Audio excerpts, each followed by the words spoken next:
guys, how you doing? This is Manga etc. and I'm here today to talk to you about K episode 12. This episode is all it is about is Yashiro. Now that he's got his memory back, he's taking matters into his own hands to end this battle that's going on the island. With the help of the second in command of the Blues and the Reds and Nico as well, he's and Anna as well. I should mention Anna as well. He's been able to do the following things. The first thing was to get all the school kids off the island, so they're off the island now, they're safe. And how he did this was by using Nico's powers to just project an image to all the different school children, and he had a nice speech about how they're his friends and how he just wants to protect them, and he was able to convince them to follow him off the image off the island. The second thing he was able to do, and I assume this was with the help of Anna, was to track down the colorless king so he can go to him, and they're probably gonna fight but end this whole situation and just end it once and for all. And that is what the episode is about. That is the episode in a nutshell, but we do get some more things from the episode, obviously. So there was the fight between the Blues and the Reds. We see this continuing during the episode. This wasn't really nothing to me. Like, I think at this point I just want to get all the rest of the information. I'm not really too interested about all this fighting that's going on. It was pretty basic anyway, in my opinion.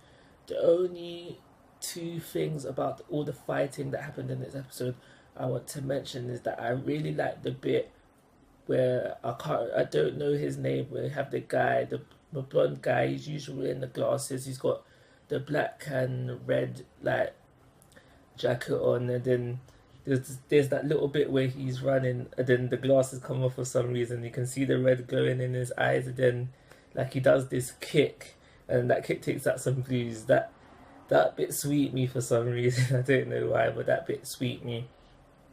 The other fighting bit that I did like was when we have the black dog and he just casually walks in, and some blues try to ambush him and he just pushes them all away, and then he delivers his speech about how everyone should stop fighting. And then he was like, that whole bit anyway, I really liked that bit as well. It was, I don't know, it just made the black dog seem more of a bossy character than he... would I say that he just made the black dog seem more of a cool character because he was able to do those things like go into the midst of a battle with, I say, 50... Well, there's probably, near to 100 people there fighting, maybe. And then just to go into the middle of the battle and be cool and calm enough to be able to stop it. That's impressive in my books anyway. I don't know about you, but in my books, an impressive list that gets a checked off. And yeah, that's the episode. There are obviously other things that I want to mention. Like always in the episode of K, we get shocks, questions, answers, and or more questions. That is literally K for you. But in this episode, we find out what has been going on basically, and it seems like the colorless king can control part of his powers is that he's able to take over people's bodies, but in the episode it's stated that his power is to affect other kings. It's not really said to what degree he can affect them, but that's what's stated in the episode. And it seems like how the colorless king committed the murder, and then he went to see the Silver King, and he tried to take over his body in order to obtain his immortality. And when he saw that failed, knowing that the Silver King was in his body, so I'm assuming that Yashiro's body is the Silver King's original body, but once he put the Silver King in Yashiro's body, he then, it was all basically a backup plan. So he had committed the murder as a backup plan if in case his original plan didn't work. That's what I'm trying to say right here, because we do know that he's trying to get rid of all the kings. What I said in my last review, I'm sure I said in my last review, that the colorless king is trying to get rid of the all the other kings, and he committed the murder as a backup plan just in case his original plan of obtaining the Silver King's immortality didn't work. We find out that it's the conflict between like the Silver King's powers and the Colorless King's powers is what caused the Silver King's soul to end up in the Colorless King's original body, if that is his original body, and this is why he had the amnesia, and also why he was able to survive the fall from the blimp. I think I did mention that before. Where I questioned how was he able to survive such a great fall, but that is answered in this episode. We also find out some information about the Gold King. I really did like the whole scene when the Silver King had the conversation with the Gold King on the phone. I think it just added depth to their friendship and how much they cherished each other after all these years. They seem still very close, and yes, the Gold King turned out to be the lieutenant from back in the day when the Silver King first started doing these experiments. When I realized that, I was like, wow, that is quite amazing for like I just didn't expect it, and it was just I liked that. I liked it. We also get in this episode, we find out how the Silver King can fly.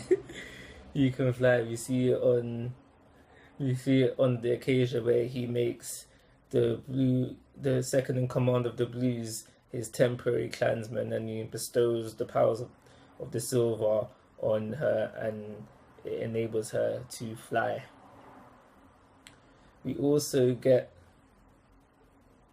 just some more clarification on the fact that Nico will do anything for the Silver King. In this episode, she used her power to probably her biggest feat ever, and the end result of this was that I think she was unconscious, either unconscious or just really, really tired. Is also in this episode where Nico officially becomes the first clansman of the clansman, whatever, of the Silver King. So, because she's the first, and it's usually the first member that gets this position, so Nico in this episode became the right-hand man of the Silver King, and she was very happy about that. She loves Yoshiro. She loves him. That's just how it is. I thought it was a really sweet moment. I'm not gonna get all softy and emotional on camera, but yeah, I did think that was sweet, I guess. What else do we get from this episode? I can't think of anything. Yeah, so let me just move on to my rating. I'm going to give this episode the same rating I gave the last one, which was a 5-star. I don't think this episode was as good as the last one, but I got a lot of clarification in this episode. For most of the episode, I was like, okay. Everything is starting to make sense. Everything makes sense now. I also, in the middle of the episode, I can't remember, it was during the Yoshiro and Gold King speech, where it just suddenly hit me. Back when Makoto was still in the jail and the Colorless King called him, I do think that the Colorless King was attempting to affect the Red King there and then. I know later on that the Red King says that the Colorless King summoned him there, but that might have been his main intention, and obviously his backup, not his backup plan, but like, you know, when you just want to attempt something, but you know it's not gonna work, but you attempt it just in case it does work. I think that's what this colorless king was doing there. That's something that came into realization for me during the episode. And yeah, I think that's it. I think that's everything I want to say for this episode. I've given you the rating already. So, like always, guys, I'm asking for your thoughts and opinions. If you haven't already, please subscribe to my YouTube channel. But most importantly, take care. Have a nice day.